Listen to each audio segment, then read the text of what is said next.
Burger बेचने वाली चुड़ैल। एक गांव में चुड़ैल का साया था, लेकिन वहाँ के कुछ लोग नहीं मानते थे। एक दिन 2-3 गांव की औरत कुछ आपस में बात कर रही थी। वो सारी मिलकर अपनी अपनी घर और सास की बुराइयां कर रही थी। तभी उन लोगों को एक बर्गर वाली दिखती है। वो गांव में नई नई आई थी। वाह, गांव में बर्गर, चलो खाते हैं। फिर सब बर्गर खाने जाती है। अरे, तुम पहली बार गांव में आई हो, हमें भी एक बर्गर खिलाओ। हाँ हाँ, क्यों नहीं। हमने सोची कि गांव में बर्गर बेचेंगे तो काफ़ी लोगों को पसंद आएगा। हाँ, ये तूने ठीक किया है, हमें खिलाओ ज़रा, अब तो इंतज़ार नहीं हो रहा है। फिर राधा रागनी खाने लगती है। मीरा पीछे खड़ी थी। तभी बर्गर वाली बोली मीरा से, क्या हुआ, तुम नहीं खाओगी? नहीं नहीं, मैं बाहर के सामान कम खाती हूँ।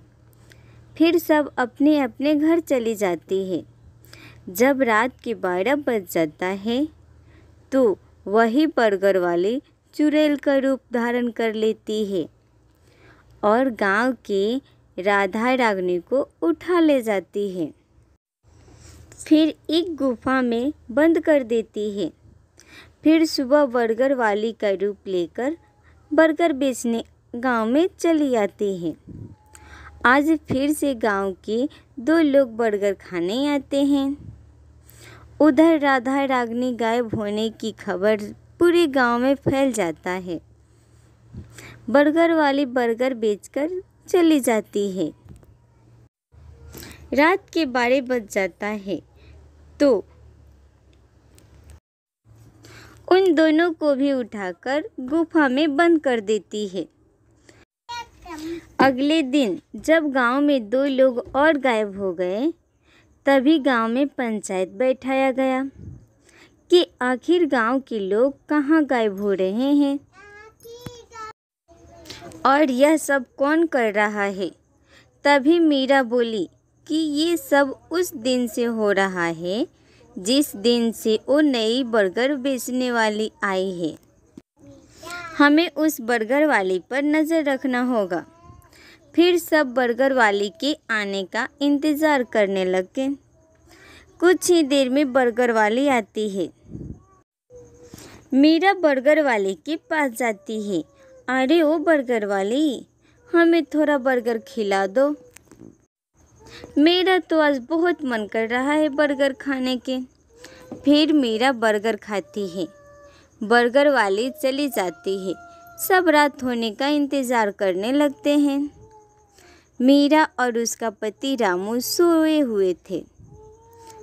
तभी चुड़ैल आती है और फिर रागनी को उठा ले जाती है। तब रामू उठकर गांव के लोग के साथ चुड़ैल के पीछे पीछे जाने लगते हैं। तभी चुड़ैल एक गुफा में पहुंच जाती है और उसके अंदर जाती है।